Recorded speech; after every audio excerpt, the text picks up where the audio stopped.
Hey guys, welcome to a new blog. আজকে তোমাদের সাথে একটা মজার ঘটনা শেয়ার করব। এই যে ছবিগুলো দেখছো, এইটা হচ্ছে আমাদের 6th সেমিস্টারের একদিন পড়তে যাওয়ার ভিডিও, ঠিক আছে? তো আগে দেখে নাও যে আমরা কত মজা করে সেদিন পড়তে যাচ্ছিলাম, তারপরে আমি বলছি। এই দেখো আমরা এখন বর্ধমানের পথে যাত্রা করছি। সো আমরা এখন খুবই এক্সাইটেড। এই দেখো দেখো মুনিকে দেখে নাও, বছর পর যাচ্ছে, 1 বছর পর যাচ্ছে, তাই আমরা খুব ভালোভাবে সেলিব্রেট করছি। এই দেখো আমাদের সন্টু কাকু, এই সরি সন্টু কাকুর মেয়ে, সন্টু কাকু, সন্টু কাকুর মেয়ে ভালো আছো?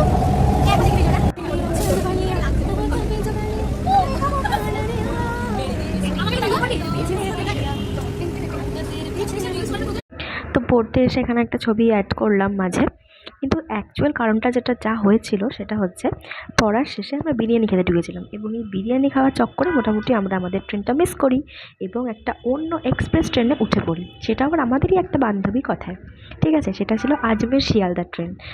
তো সেইটাকে যে আমরা কী করে ফেস করেছি, মাঝ রাস্তায় ভাগ্যিস সিগন্যাল না পেয়ে ট্রেনটা দাঁড়িয়েছিল, তারপর সেখান থেকে ডানকুনি গেলাম আমরা।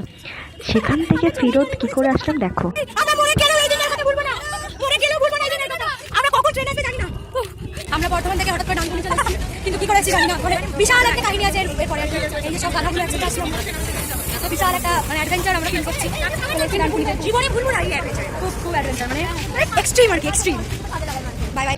হ্যাঁ, এটা হচ্ছে বহু কষ্টের পরে আমাদের কাল না ফেরার মানে যে আনন্দটা, সেইটা যে অত সন্ধ্যেবেলা আমরা ফিরেছিলাম। সত্যি বলতে আজকে হয়তো মনে হচ্ছে যে এটা কোনো ব্যাপার নয়, বাট আজ থেকে 2-3 বছর আগে যে এটা আমাদের কাছে হাস্যকর প্লাস ভয়ঙ্কর দুটোই ছিল, সেটা সত্যি। আর দেখো সবার মুখের হাসিটা, সত্যি বলতে সব কিছু মিলিয়ে ভীষণই স্মরণীয় আমার কাছে এই দিনটা। সো থ্যাংকস ফর ওয়াচিং, দেখা হবে নেক্সট ভিডিওতে।